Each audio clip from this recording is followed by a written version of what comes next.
Good evening and welcome to the Week in Review. I'm Paris Schutz. We'll be joined by our Week in Review guests in just a moment, but first, some of today's top stories. Police say they are investigating yet another shooting downtown, this one killing 2 and wounding 7. Chicago Police Superintendent David Brown described the incident as stemming from an interpersonal conflict, and it took place right outside the CTA Red Line station on Chicago Avenue next to McDonald's. Police say they recovered a firearm and have 2 people in custody in connection with the shootings. Brown says there will be beefed up police presence in the area going forward. We created fixed posts in the area on State Street, as well as the roving post. And we also added fixed posts in the CTA terminal there on State Street in the 800 block. The shootings come as a city council committee approves Mayor Lightfoot's plan to move the teen weekend curfew from 11 p.m. down to 10 p.m. This in response to last week's shooting at the Cloud Gate sculpture in Millennium Park. The ordinance passed despite heavy opposition from those who believe the curfew can't be enforced and won't do much to quell violence. Lightfoot says the curfew will indeed be enforced. I've heard from a number of parents that they didn't even know that there was a curfew. There's a curfew. It's now, and now with the, if it's voted on and passed out of City Council next week, every night, 7 days a week, 10 p.m. The Chicago Police Department announces the officer involved in the shooting of a 13-year-old on Wednesday has been relieved of police powers amid an investigation. Police say they were trying to stop a carjacking suspect who they say was running away with his hands up when he was shot. The victim is reported to be at Stroger Hospital in critical condition. The Civilian Office of Police Accountability is investigating the shooting. Chicago public school teachers are voting today to elect a new union leader. Current Chicago Teachers Union President Jesse Sharkey is not seeking another term. The 3 contenders for the post are current CTU Vice President Stacey Davis Gates, as well as members from other competing caucuses within the union, including the Members First and the Real Caucus. And now to our Week in Review panel. Joining us are Dan Petrella of the Chicago Tribune, Craig Dellamore of WBBM News Radio, Mariah Woelfel of WBEZ, and Eric Rung of WGN TV News. Let's get right to it with that Gold Coast shooting last night. Eric Rung, fill us in what happened overnight and what that crime scene was like today. Well, it was really sad because there was still a lot of blood. There was a lot of medical equipment that had been left on the sidewalks as people were walking to work.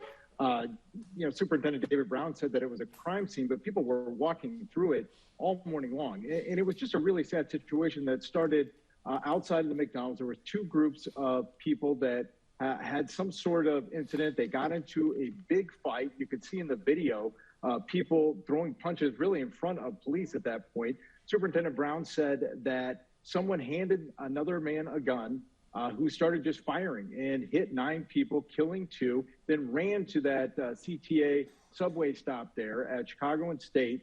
Police chased him down there. They were able to arrest him and recover the weapon, which of course now has led to all of this beefed up security that you mentioned in the open of the show, something that Mayor Lightfoot had talked about moving forward even before this shooting, but it really just put it into place. And now that McDonald's, where all this took place, was shut down this afternoon by the city, citing a number of electrical problems and other things that the mayor said needed to be fixed before it could reopen. Craig Dellamore, speaking of that beefed up security, Alderman Brendan Riley was saying that those posts were supposed to be manned to that level already. So what happened? I suspect because they have had other incidents also downtown that the flow of police has probably been back and forth. So I think that it's just a matter of almost like playing whack-a-mole with different areas becoming hotspots at different times. Certainly, and that's the 18th Police District downtown, lots of activity. And this comes as Mayor Lightfoot's curfew change passed a city council committee. Now without criticism, the ACLU is skeptical about that and the mayor's Millennium Park plan. Take a look. They don't need to ban young people from Millennium Park in order to keep people safe. It's only going to make communities feel less safe, young people feel less welcome and less trusting of the police. Mariah Wolfel, first on that curfew change, the mayor in that clip we played a little earlier said that the curfew will apply to all 7 days of the week, not just the weekend. Is that correct? Right. So the current curfew is 10 p.m. for teenagers, Monday through Thursday, I believe. And this is changing it but they're allowed to stay out until 11 p.m. on the weekends. So from Friday to Saturday, this is changing it to 10 p.m. 7 days a week for 12 to 17-year-olds. And so it passed City Council's Public Safety Committee today. Does that mean that it will have the council's support next week? Well, it passed the council's Public Safety Committee, which is one of the most conservative committees in the City Council. And so it wasn't necessarily a surprise that, this beefed up enforcement effort passed the Public Safety Committee. I think it'll be a different story next week. There's actually broad opposition, a lot of criticism. I mean, it did pass 14-3, but not without people who even voted in favor of it criticizing it.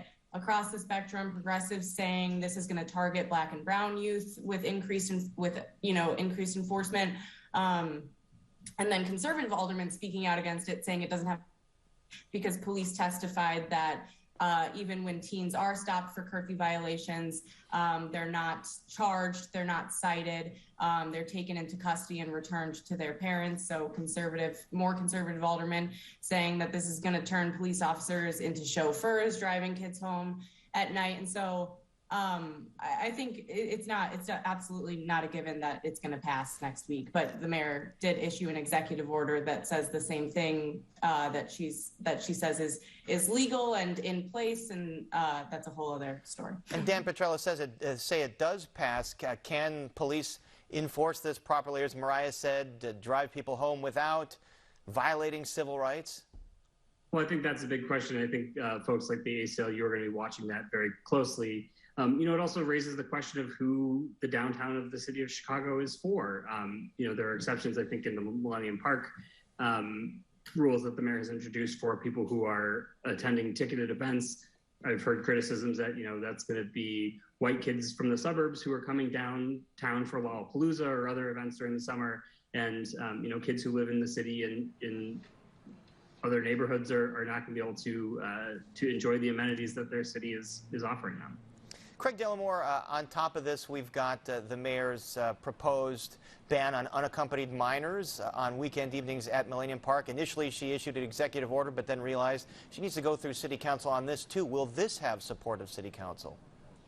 I think eventually it will, but the issue of whether or not she has the power, the law department continues to insist that she does have the power. She was using her emergency powers, and the emergency, of course, being that we've had a shooting. One of the problems with this is that the ordinance, the curfew, has not really been enforced much on anyone. Last year, they had something like 365 instances where they picked kids up. No one was charged.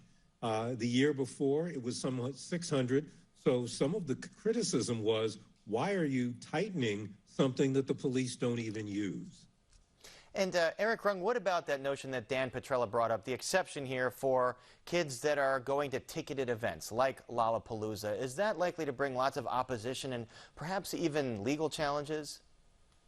I mean, one of the exceptions was a First Amendment right to assemble, if I read through that correctly, which I think you could pretty much say, if you got a group of people, would you need a sign just to say you're protesting? I mean, that would be your First Amendment right. So I think they're going to run into a lot of problems. I think the biggest problem that they're going to run into is that officers, like Craig was saying, they never really used this to begin with, and now you're putting something on officers where you're saying, by the way, don't round everybody up and arrest them, just tell them to go home. So, I mean, I don't know how they can interpret what they're supposed to do. And I asked some officers that I know, some sources of mine, and they're like, we don't know. I mean, there's no one in leadership telling us exactly what to do. So they're kind of going into this blind, but the mayor is insisting upon that, it will be enforced, but we're not going to round people up. And Eric Rung, I'll stay with you here because we talked about that police-involved shooting of a 13-year-old that police had suspected of being a carjacking suspect. What do we know about that case right now? What's the latest? So what we know right now, the latest is that the officer that did open fire has now effectively lost his police power, put on desk duty, which is relatively routine in police shootings, in recent memory here. But what had happened was earlier in the week, there was a car stolen in Chicago. Then it was also used, according to Oak Park, in another carjacking where there was a 3-year-old child inside the car. Then the police were able to find that car. The child was unharmed. But then the next day, the car that was initially stolen in Chicago was starting to hit on all of these license plate readers. Police began to follow it. The task force began to follow that car. They had the police helicopter up following that car as well. They tried to pull that car over. At some point, the 13-year-old jumped out of the car while the driver just kept going, ran to that gas station. And if you've seen the pod camera video, the city video that clearly shows the officers chasing the 13-year-old into the gas station there. And as he turned, you can see it put his hands up, but he is turning towards the officer. That's when that shot is fired. He was taken in critical condition. I believe he's been upgraded to serious now. But another interesting part about that was where he was shot was close to one of the filling gas pumps there. And so officers picked him up and actually moved him probably about 10 feet from where he was shot before they began to really render any type of aid at all. And we also heard from witnesses there that that they were running to see how the patrol car that had smashed into the gas station sign were doing before really, kind of looking after this teenager here. And then the superintendent said, of course, that there was no weapon recovered there and no shots were fired at police. It's the situation here eerily reminiscent of the Adam Toledo situation from last year. Let's move on to the big giant casino plan. The vote on Chicago's first casino has been pushed back until next week, but Mayor Lightfoot says she's sure she has the votes. This is mission critical for us, and as we're planning for our FY23 budget, to know what our revenue streams are going to be, so we don't have to go to the taxpayers if at all possible. Mariah, Mayor Lightfoot is sure she has the votes. Are you as sure? No, I don't. I mean, I don't think that this is a sure thing. Alderman Jason Irvin said it on your program, a couple weeks ago, where this is by far a done deal. I think aldermen have a lot of questions, as evidenced by a 3-hour committee meeting on the casino where they were supposed to vote and then it was delayed. I think Alderman Tom Tunney knew that it didn't have the support to pass today, and so they're trying to, push it.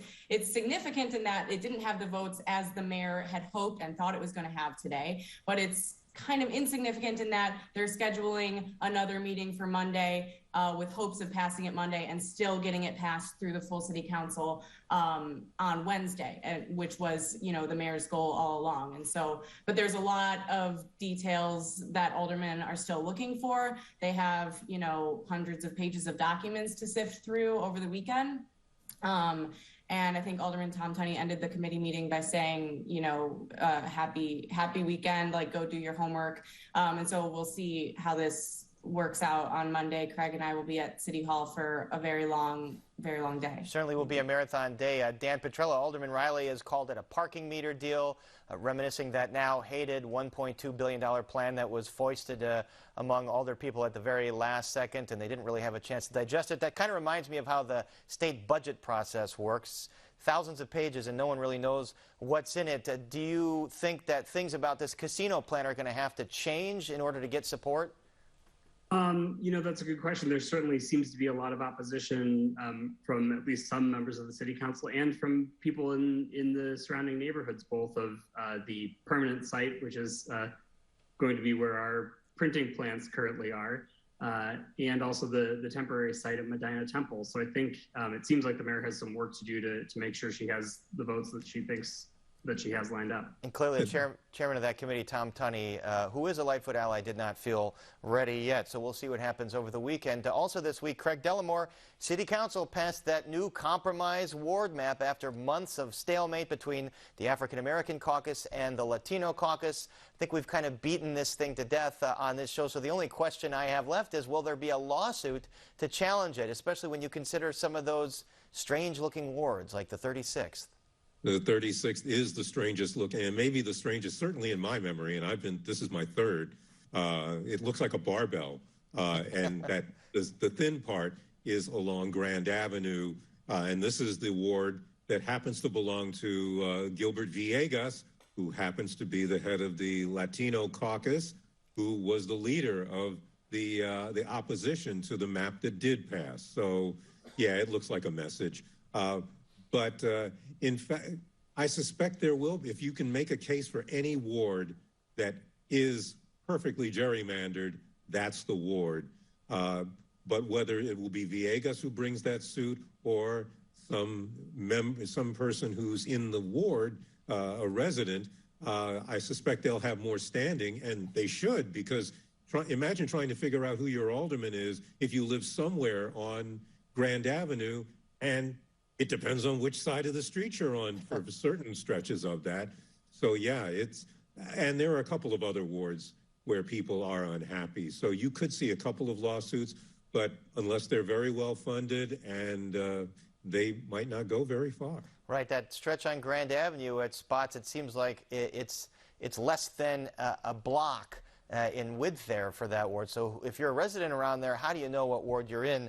I want to move on to some state news. Dan Petrella, the census has revised its population count for Illinois. So, surprise, Illinois has actually gained population now, about 250,000, when the original count said it lost 18,000 over the last 10 years. What accounts for the discrepancy here?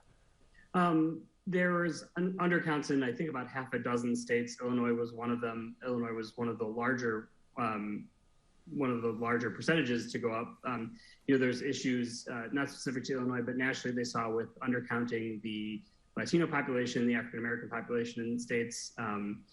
Just all sorts of confusion surrounding the 2020 census and the way the Trump administration can handle it, and just really fascinating given how, for the past decade, the supposed loss of population in the state has been such a talking point, particularly for folks in the Republican Party, for some more conservative-leaning policy organizations and things like that. It was a frequent talking point among Republican candidates for governor this year. So it's going to be interesting to see how people respond to that news that came out this week. Well, that's my next question, Eric Rung. Illinois now actually has its highest population on record, $13 million. It didn't actually lose population. If we were to believe this recount, does that poke a hole in some of these arguments that everyone's fleeing the state because of high taxes and crime? Well, Governor Pritzker certainly hopes so. I mean, I think he was out within hours of that announcement with a press release, and he somehow got in front of cameras to make sure everybody knew about this, the census for the recount that came in there. So he's definitely banking on it, that's for sure. It'll be interesting to see how the Republicans kind of recalibrate this to see, to try and turn it around on him if they can, which I'm sure they can. They got a lot of smart people working on these things.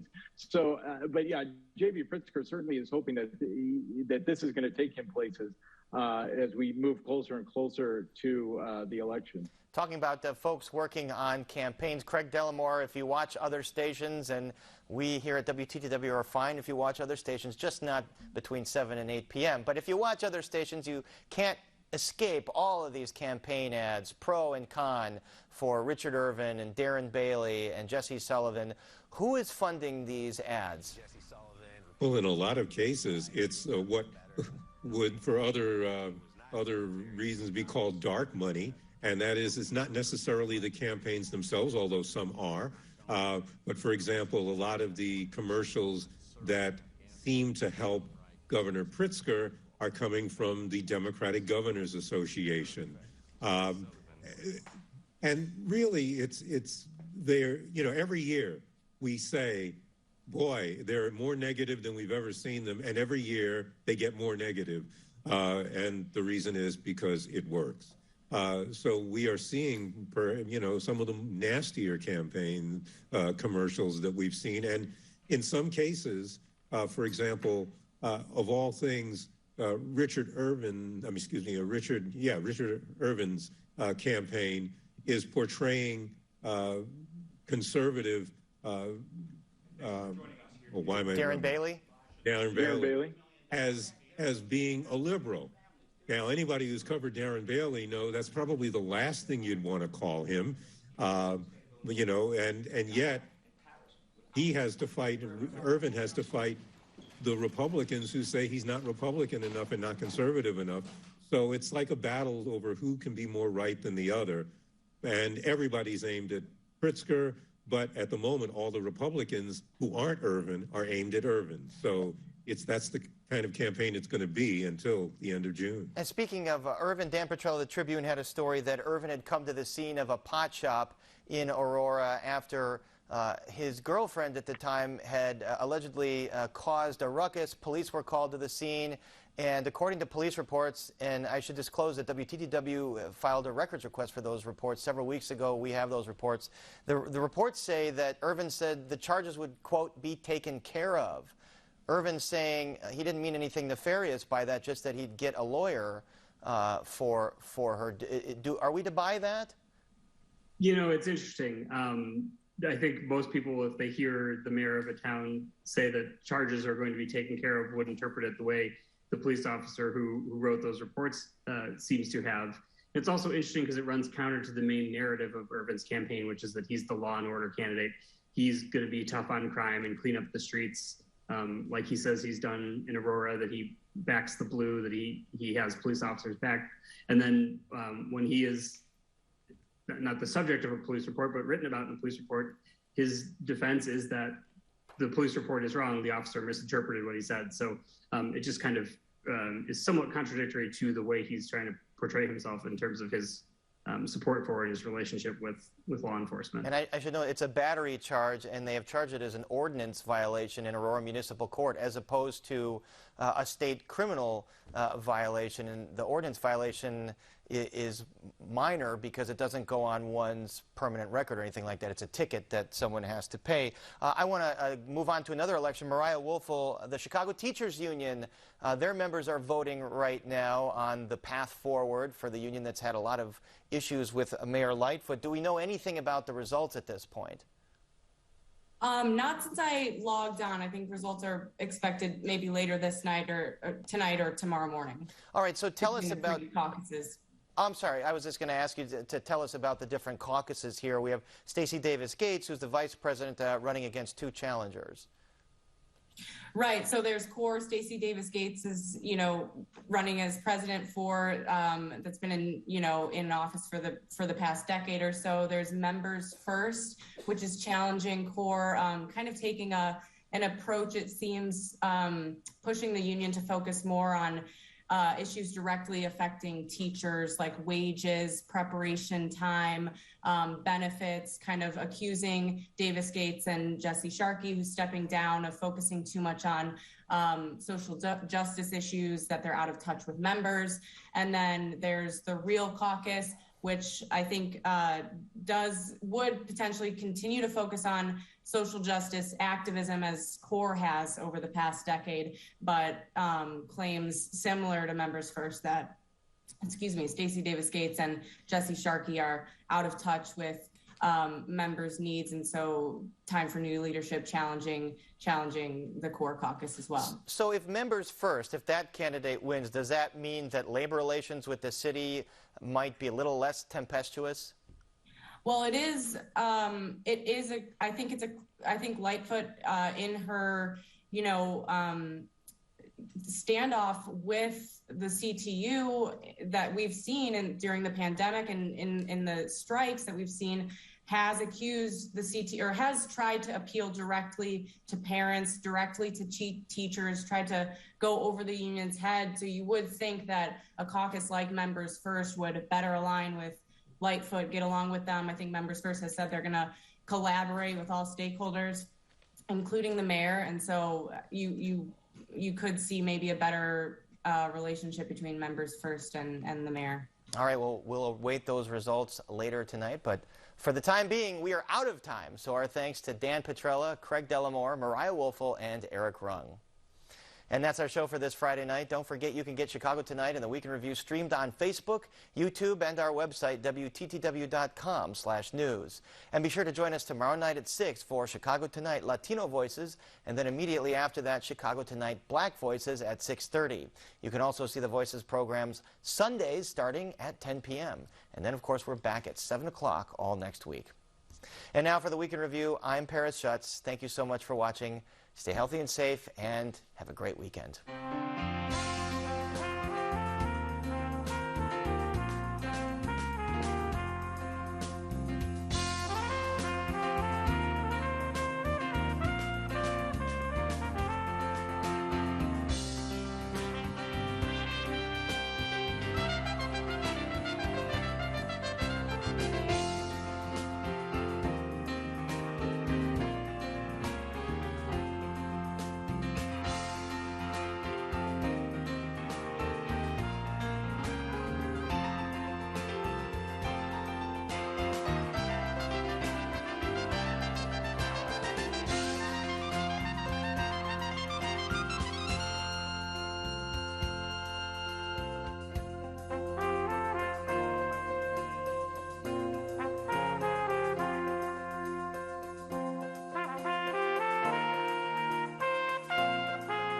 Closed captioning is made possible by Robert A. Clifford and Clifford Law Offices, a proud sponsor of diversity, equity, and inclusion-focused free continuing legal education for lawyers throughout the region.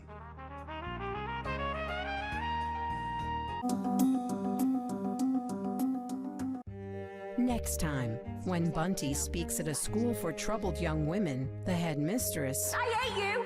I wish you were dead! is murdered. They want me to confess to something I didn't even do.